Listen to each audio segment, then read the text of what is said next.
आपल्यासोबत आहेत पनवेल शहर पोलीसचे सहाय्यक निरीक्षक खरात साहेब आहेत, सुरेश खरात साहेब. साहेब, काय सांगाल की या ठिकाणी आज गौऱ्या गणपतीचा विसर्जन सोहळा मोठ्या प्रमाणात उत्साहात चांगला साजरा होतोय. आपल्या पोलीस प्रशासनाकडून कशा प्रकारची नियोजन केलेलं आहे आणि सुरक्षेच्या कारणाचं आपण काय प्रकारचं नियोजन केलेलं आहे? सर्वांना नमस्कार.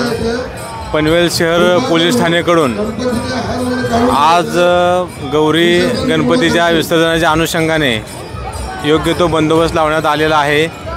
तसेच पनवेल महानगरपालिका यांच्यामार्फत या ठिकाणी योग्य त्या योजना आहेत. तसेच आरोग्यविषयक त्यांचे एक पथक या ठिकाणी हजर आहे. तसेच महानगरपालिकेचे कर्मचारी या ठिकाणी हजर आहेत आणि पनवेल शहर पोलीस ठाणे तसेच महानगरपालिका पनवेल यांच्यामार्फत कोळेवाडा येथील जे बांधव आहेत यांनी मोठ्या प्रमाणामध्ये या ठिकाणी उपस्थित राहून जे सार्वजनिक गणेशोत्सव आहेत त्याचे ते विसर्जन करण्यासाठी मदत करत आहेत.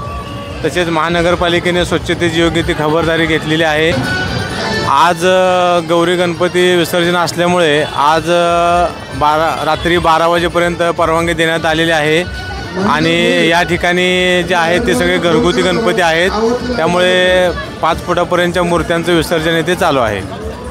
पनवेल शहर पोलीस ठाणेकडून मी असे सर्व गणेश भक्तांना सांगू इच्छितो की जे पाण्याचं जे नदी आहे नदीच्या काठापर्यंत जाऊन गणेश विसर्जन करणारे जे कोळे बांधव आहेत त्यांच्याकडे मूर्त्या देण्यात याव्या.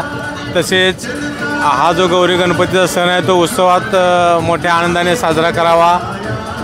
आरोग्याची खबरदारी घ्यावी आणि सर्व मंडळांना गणेश भक्तांना माझं असं आव्हान आहे की आपण इको फ्रेंडली गणपतीची स्थापना करावी. खूप खूप धन्यवाद सर आमच्यासोबत बोलल्याबद्दल आणि येणाऱ्या गणेश भक्तांना देखील आपण गाईडलाईन्स सांगितलं त्याबद्दल देखील खूप खूप आपले धन्यवाद.